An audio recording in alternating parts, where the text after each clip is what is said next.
bem, pessoal? Aqui quem fala é o Guilherme Carvalhal e vamos dar continuidade à nossa série de vídeos em que estamos abordando a Guerra dos 30 anos.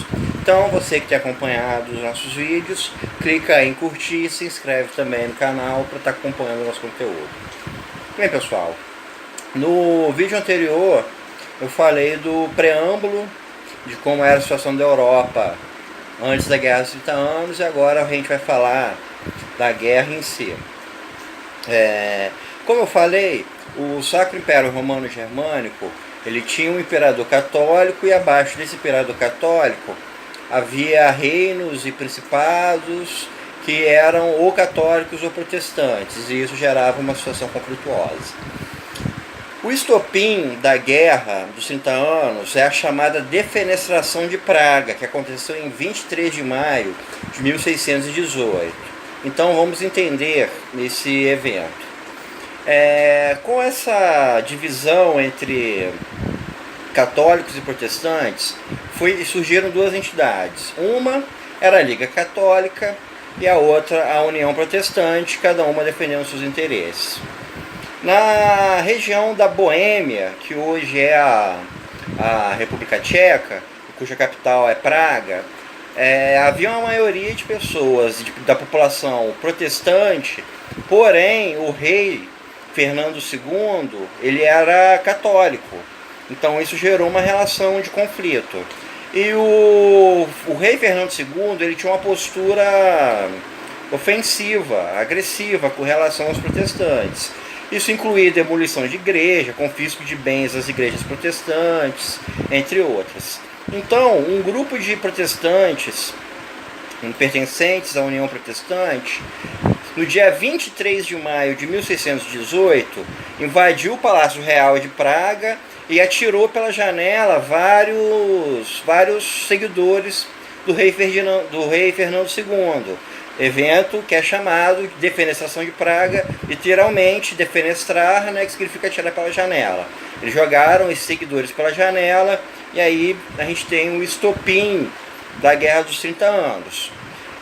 Nesse primeiro momento, a gente vai ter um conflito interno no Império Sacro Germânico entre católicos e protestantes, do lado católico sendo liderado por Fernando II, que em 1619 alçou ao cargo de imperador do Império, ou seja, de rei da Boêmia. Ele se tornou imperador sacro-germânico, chefe ali da casa dos Habsburgo, e, por outro lado, o eleitor palatino, que era Frederico V, se tornou o líder da defesa dos protestantes.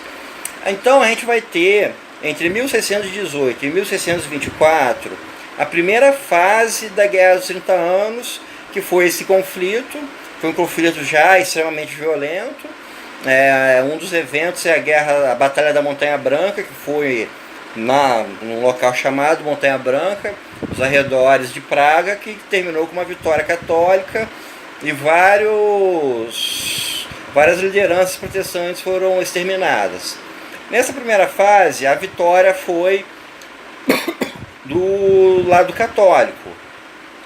A Casa de Habsburgo conseguiu impor seu predomínio sobre esses reinos e principados protestantes, e à medida que eles se viram indefesos, eles foram recorrer a outras coroas para que eles defendessem. E aí a gente vai ter o começo da segunda fase da Guerra dos 30 anos, que é quando ela começa a se tornar internacional. Inicialmente, a gente pode pensar numa defesa protestante com a Inglaterra. Porém, a Inglaterra, nessa época, estava passando por sua guerra civil. A guerra de um lado liderado por Oliver Cromwell e o outro lado pelo rei Carlos I. Então, essa guerra civil impedia a Inglaterra de entrar nessa Guerra dos 30 anos.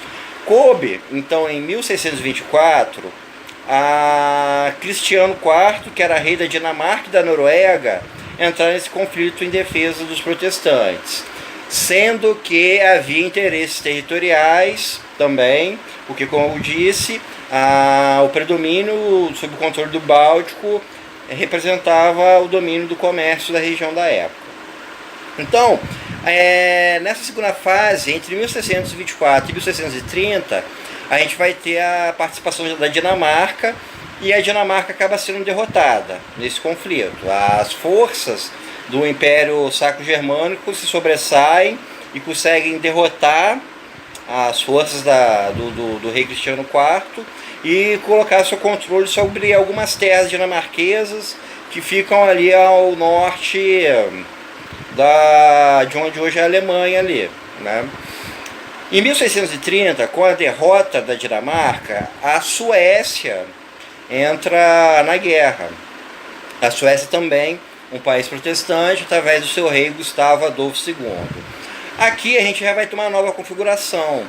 As tropas do rei Gustavo Adolfo eram tropas recrutadas entre camponeses, diferentemente das tropas dos Habsburgos, que eram majoritariamente tropas mercenárias. As tropas suecas eram extremamente disciplinadas, extremamente bem treinadas, e isso ofereceu uma supremacia sueca nessa guerra. Então, entre 1630 e 1635, a gente vai ter um embate de forças do qual nenhum dos dois países sai vencedor. A gente teria um período de equilíbrio nessa guerra, porém a gente não vai ter o predomínio do Império Sacro-Germânico, que era a nação que estava querendo obter esse controle na sua região. Nessa época em que a Suécia entrou na guerra, a gente tem a Polônia entrando também nessa guerra. A Polônia tinha entrado em conflito com a Rússia pouco antes. Eles assinaram um acordo de paz, a Polônia e a Rússia, e então a Polônia entrou na Guerra dos 30 Anos ao lado do Sacro Império Romano Germânico, já que a Polônia também era um país católico. E a Polônia via a Suécia como adversário por causa desse predomínio sobre o Báltico. Vou dar um exemplo de questão territorial, que era o chamado Porto de Arcângel. Como ainda não existia a cidade de São Petersburgo na época, o principal porto báltico da Rússia era da cidade de Arcângel.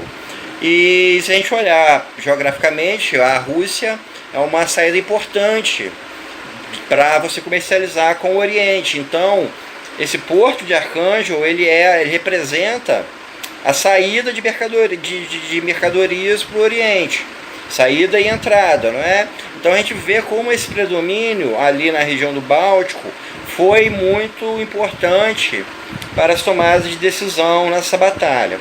Ao mesmo tempo, durante essa época da Suécia, começou a ter um acordo de paz dentro do Império Sacro-Germânico, em que os principados que guerreavam entre si, aos poucos começaram a assinar seus tratados de paz.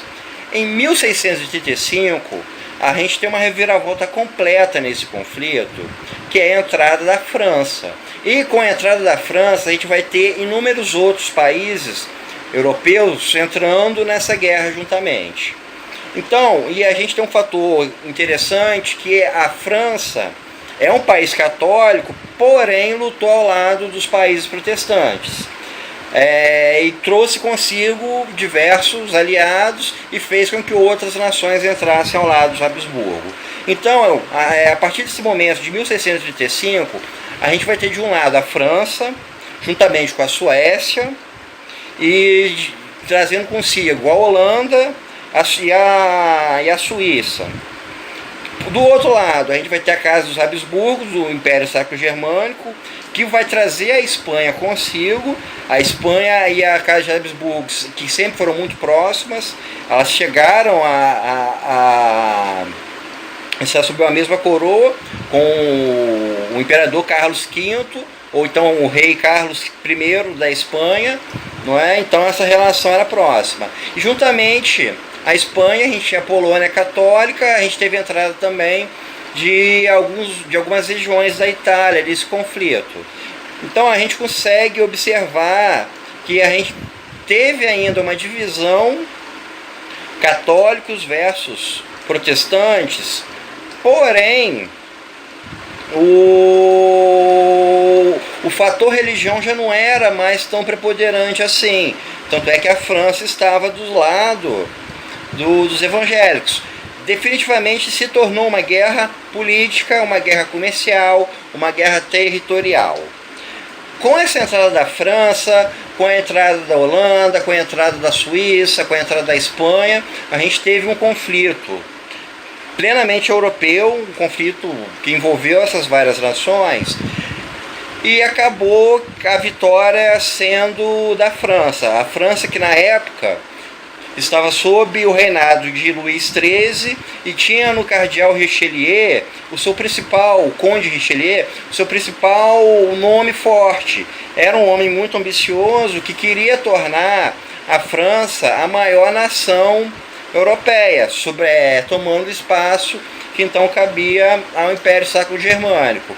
E a França, a aliança dos países que estavam ao lado da França, acabou se sagrando vitoriosa.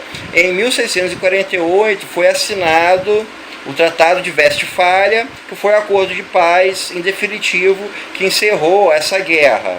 E aí, no próximo vídeo, eu vou comentar então quais foram as consequências desse tratado e quais foram as consequências da Guerra dos 30 Anos pela Europa.